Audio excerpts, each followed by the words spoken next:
Após a mega operação no Rio de Janeiro contra o Comando Vermelho, a PEC da Segurança Pública pode acelerar aí a votação lá na Câmara dos Deputados. O projeto do devedor contumaz está na Câmara para ser votado, mas a CAI do Senado aprovou aí uma maior fiscalização aos sonegadores. Assuntos para Ana Amélia Lemos, ex-senadora, jornalista, nossa analista aqui no canal. Muito bem-vinda, Ana. Boa noite. Boa noite, Simone. Boa noite aos nossos telespectadores do Agronoite. Interessante, a gente fala com tanta... Eu vinha para cá, estava no Congresso, passei uma parte da tarde do Congresso e aí o taxista disse assim, eu quero ir para o Agro... Eu vou para o prédio do Palácio da Agricultura, eu vou para o Agro Mais. Aí ele disse assim, o agro está importante, né? É a coisa mais importante do Brasil. Eu disse assim, você tem toda a razão, porque esse carro você está com agro no combustível. É verdade, a calça de jeans que você está usando tem agro, a camisa que você está usando é algodão, tem agro. E aí fiquei fazendo toda a analogia do...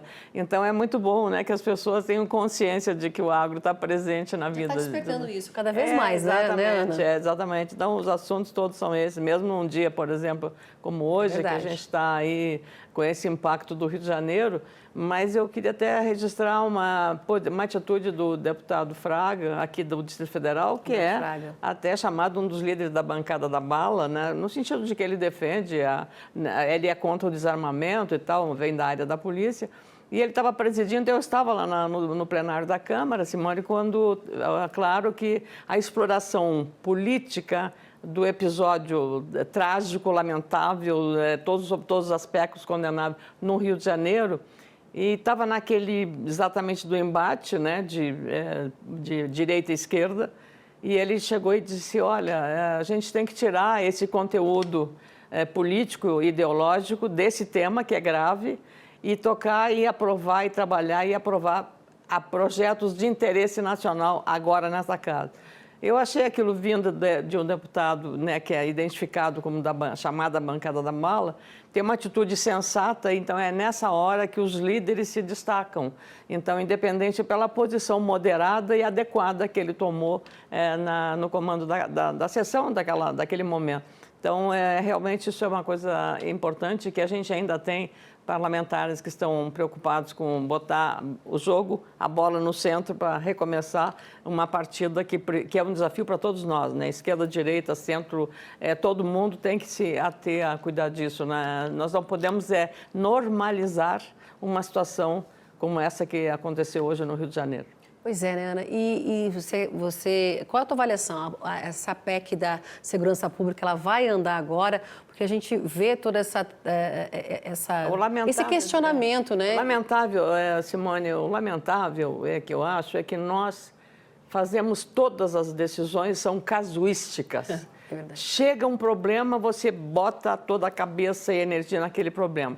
E essa não é a hora de você decidir isso, porque você está decidindo sobre um momento de paixão, um momento de comoção, um momento de muitas emoções aflorando e, evidentemente, a radicalização política da compreensão do problema, que é gravíssimo, como vou repetir, exige serenidade, exige responsabilidade, exige muito equilíbrio de tudo, da instituição, da polícia, da autoridade, de todos, dos parlamentares, que têm a responsabilidade de redigir leis que tenham eficácia sobre a sociedade. A sociedade está cansada de muita demagogia e de muito populismo nessa hora.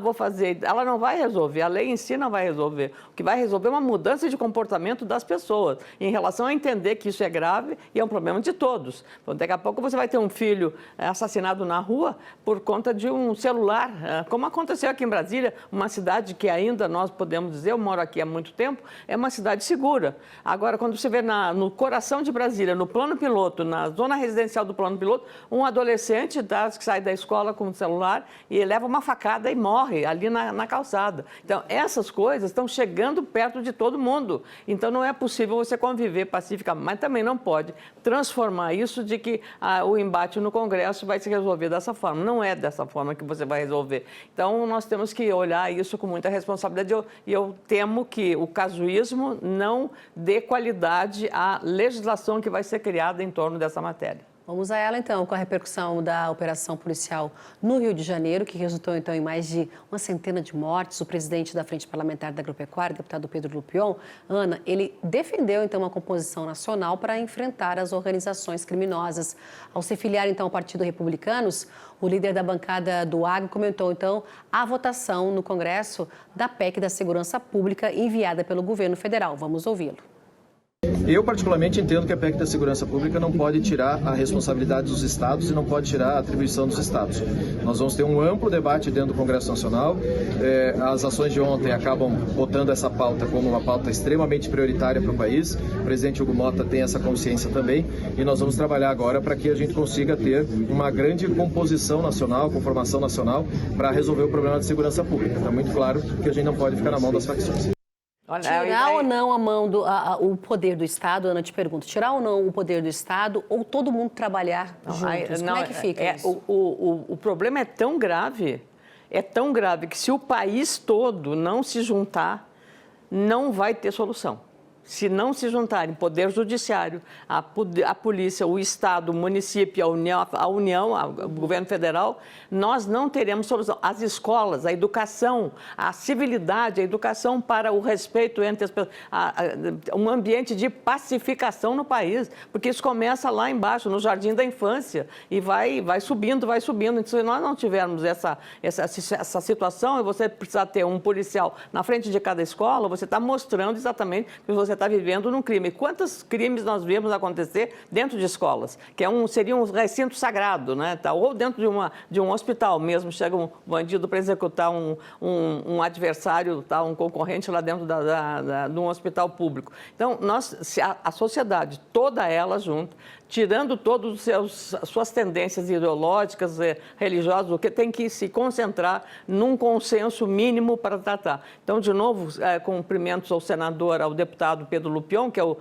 líder da Frente Parlamentar da Agricultura, identificado com a direita, defensor da direita, dos princípios da direita, mas aí está um projeto do governo, vamos trabalhar para um entendimento, para o consenso mínimo que tiver em torno dessa matéria. É essa atitude que nós esperamos dos líderes que tenham responsabilidade, como foi o caso dele, como foi o caso do Frota e dos outros que estiverem aí, que são os representantes do governo do Palácio do Planalto. Que bom que também o governo tenha, digamos, tomado a iniciativa e agilizado um tema tão urgente e crucial quanto esse, Simone. É que a gente está falando do Comando Vermelho no Rio de Janeiro, dessa extensão deles, desse crescimento deles no Rio de Janeiro, mas também tem o PCC, né, todo esse envolvimento aí, não é, Ana? E crescendo cada vez mais, se fortalecendo e estando, né, com esse poderio bélico, às vezes eu penso até maior que o Estado. Maior que a polícia. Eles têm uma tecnologia, até brinca-se, né? Enquanto a polícia sobe de escada, o crime sobe de elevador. Para dar uma ilustração clara do que está acontecendo. Eles têm acesso a essa tecnologia. Quanto contrabando de fuzil, de metralhadora, de arma de grande potência chega no Brasil? E não há controle sobre isso, entende? Por todo que é lado, entende? Daqui da fronteira seca, seja por mar, seja por tudo que é por navio. A droga sai também por navio, então nós somos hoje um caminho do trânsito que vem de países produtores de cocaína, especialmente, ou de maconha, e aí para ir para o exterior. Então, nós temos que cuidar disso, um país continental como nós. A Argentina acaba também de tomar uma decisão em relação à fronteira com o Brasil, barrando. Nós estamos criando para nós mesmos um problema, porque cada brasileiro ficará, digamos, sob a mira e a desconfiança de onde você vai. Você veio do Brasil, então você é um terrorista, você é um criminoso, você é da facção. Lamentavelmente, esse preconceito pode haver, Simone. E você falando em relação ao terrorismo, os Estados Unidos com esse interesse, né, de associar essas facções, né, ao narcotráfico. Ao narcotráfico, né? A gente já vê crime de terrorismo, né? Como a gravidade que é isso. E no mundo todo repercutindo essa situação no Rio de Janeiro, né, Ana? Nós estamos com o pior retrato, nesse pior momento. Com a COP30 batendo aí, né? Exatamente, porque para eles o Rio de Janeiro e Pará é uma do lado da outra, né? Para quem não tem noção do que é o Brasil. Mas é exatamente esse o conceito, né? E o problema, Simone, mais grave, é que o crime organizado ele está infiltrado em todas as áreas de poder. Ele está infiltrado de alguma maneira no estamento do judiciário, do poder político e do poder executivo, sem que você perceba. Mas você vê, na hora que algumas matérias estão sendo votadas, como é que essas questões são decididas. É o caso, por exemplo, do devedor contumaz. Exatamente, eu quero chegar com você. Devedor contumaz cai do Senado, aprova a maior fiscalização, não é, Ana? Empresas sonegadoras. Na Câmara ainda não está parado, né? Mas no Senado já avançou, né? Como é que você imagina essa tramitação agora correndo, né? O devedor, ele acaba impactando, não é, na arrecadação e também fortalecendo o crime organizado, Ana? Sem dúvida, porque o que está envolvido no devedor contumaz? Quais são os setores? Combustíveis. Você não viu agora recentemente, que vem dos combustíveis, a questão do metanol que matou tanta gente no Brasil?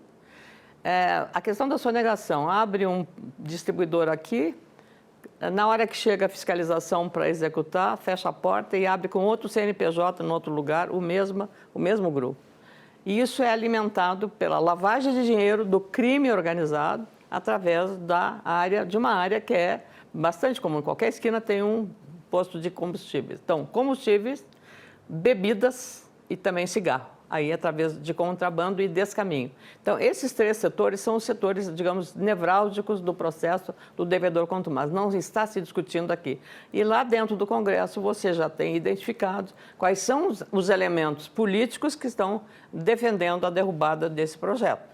O projeto, a relatoria, eu posso falar porque eu fui autora do primeiro projeto disso em 2017, levado exatamente pelo grupo que criou o chamado combustível legal, que era muito importante, não só do ponto de vista da arrecadação dos impostos, da sonegação, mas também da qualidade, porque há muita falsificação. Colocam muita falsificação no combustível que vai para o seu carro. Então, você vai estragar o motor do seu carro, vai ter um problema de segurança, pode ter um acidente por conta de um combustível que está abastecendo mal ou criando um problema de funcionamento da mecânica do veículo. Então, tem todos esses lados, né, da fraude do combustível. E, pior ainda, a sonegação, não pagar imposto, seja o ICMS, seja outros impostos, para a questão da arrecadação. Mais ainda, todos os estados brasileiros têm a lei do devedor contumaz, todos os estados. Bastava uma lei nacional exatamente para organizar todo esse arcabouço legal, exatamente para poder punir e executar o devedor contumaz, que é identificado, basta você saber. Muitos grupos no Brasil cresceram graças a esse mecanismo. Hoje não, estão dentro da lei, se enquadraram e perceberam que fora da lei não dá para você sobreviver por muito tempo. Só que o devedor contumaz, ele cria mecanismos, a tal quanto o crime organizado, para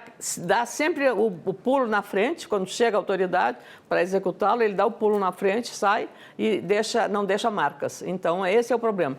O Congresso, lamentavelmente, desidratou a parte original do projeto, que era de minha autoria, para um projeto mais ameno, que agora vamos ver o que vai acontecer com ele. Que é o que na CAI passou, a CAI do Senado passou, a maior fiscalização, não é? Exatamente. Mas está na Câmara ainda. O Senado precisa votar, como foi aprovado na CAI. Sim. E a Câmara. E agora a Câmara também tem que decidir, né? A gente segue acompanhando, porque é importante, né? Essa pauta, vamos ver se ela deslancha agora, né, Ana? Vamos a mais um assunto aqui. O presidente da Frente Parlamentar da Agropecuária, né, deputado Pedro Lupion, ele classificou a fala do vice-presidente de Controles Internos e Gestão de Risco, né, do Banco do Brasil, Felipe Prince, como desrespeitosa, viu? O integrante do Banco Estatal, então, ele afirmou que a instituição, né, o Banco do Brasil, pode barrar crédito para agricultores que estejam, então, em recuperação judicial. Vamos ouvi-lo. Mais uma vez, infelizmente, uma surpresa negativa de um banco estatal de responsabilidade do governo brasileiro, tratando assim os produtores rurais. Por um lado, o governo fica falando que está ajudando o produtor, anuncia plano safra gigantesco, anuncia dinheiro na mão do produtor, anuncia crédito fácil, não entrega o crédito, não tem seguro, o produtor não consegue acessar de maneira alguma o custeio da sua produção, está endividado, existe uma insegurança enorme dentro do setor. A conversa na semana passada com o vice-presidente de agro aqui do Banco do Brasil foi uma conversa completamente morna, no sentido de não apresentar soluções efetivas para o setor, pelo contrário, mostrar apenas um diagnóstico, um raio-x do tamanho do endividamento e do problema de custeio que nós temos. E essa fala de outro setor do banco tratando o produtor dessa maneira. Ninguém está em recuperação judicial porque optou por isso, única e exclusivamente. Ele chegou a uma situação que exigiu uma solução como essa. Então, isso é um problema. Isso é um problema sério de mais uma vez. E é o que eu reitero desde o começo desse governo. Mais uma vez, uma demonstração clara de desrespeito ao setor agropecuário.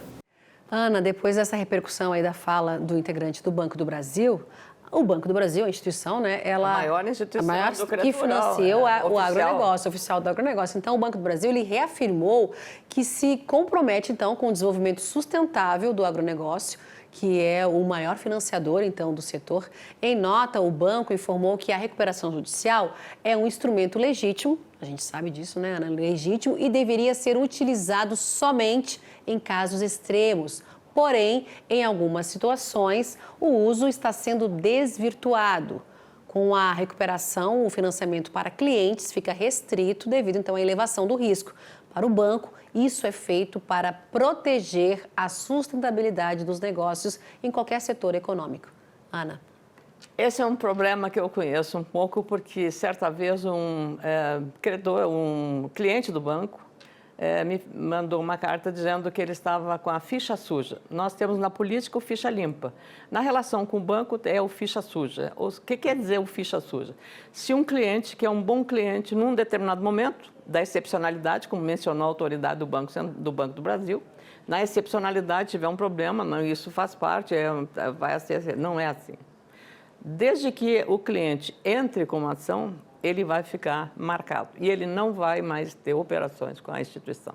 Eu trabalhei muito no Manual do Crédito Rural do Banco do Brasil, do Crédito Rural, o Manual do Crédito Rural, porque tinham exigências que, por exemplo, o banco, para se livrar, mandavam fazer negociações num escritório encarregado e contratado pelo banco, localizado numa cidade longe daquela sede do produtor rural. Então, isso já era um gasto e ele ia conversar com uma pessoa que ele não conhecia, não sabe quem era, um advogado lá, especialista nessa questão de negociação, e ele deixava de falar com o gerente que o conhecia a sua história, conhecia o seu cadastro no banco de muito histórico e aí ficava tudo isso. Então, esse manual do crédito rural, ele foi ajustado na época, era presidente da Farsul, Carlos Esperotto, o atual era vice-presidente do Banco do Crédito Rural, o Tarcísio Ibner foi lá conversar com o presidente e até brincaram, né? Pela primeira vez a instituição vai aos produtores para fazer uma consulta. Era exatamente sobre a questão do tema Manual de Crédito Rural. As coisas mudaram, mas não mudaram muito. Continua exatamente essa. É uma visão, é uma salvaguarda que a instituição financeira tem e aí não se pode discutir.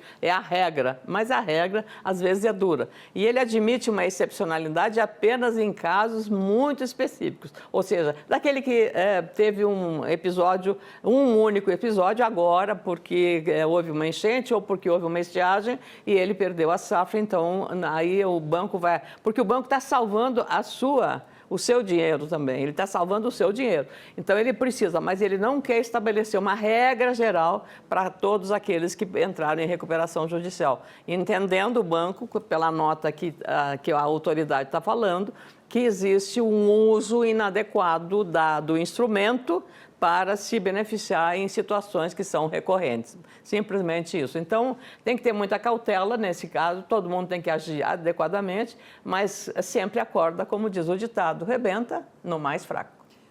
A gente viu aí o banco falando que tem um uso desigual, não é? E o lado da FPA falando que o produtor não está entrando, não está pedindo recuperação judicial porque quer, está enfrentando uma situação delicada, difícil, né? Resta agora a gente acompanhar essa novela, porque eu chamo até de novela, né? Tem que ver exatamente lá dentro do Manual do Crédito Rural o que está escrito em relação a isso. Então, é muito importante, né, fazer direito. Agora, o agricultor, o que ele deve, ele quer pagar. Ele não é um inadimplente histórico. Sucessivamente, ele teve esse revés e que se repetiu. Então, mais de duas safras, né? E a situação realmente tende a se agravar. Aumentaram os custos. Ele tem uma série de fatores que foram contra ele, negativos contra ele. Aumento de custos, queda do preço para a venda do produto. Agora mesmo, vamos entrar num outro assunto, que é o leite. né? Chega na hora que ele está com a safra produzindo e chega um produto importado concorrer com o dele. Quer dizer, não é justo também para quem está trabalhando de sol a sol, especialmente na área da agricultura e da produção leiteira, por exemplo. Verdade. Ana Amélia Lemos, obrigada pela análise aqui com a gente hoje. Uma boa noite para você e até amanhã. Até amanhã.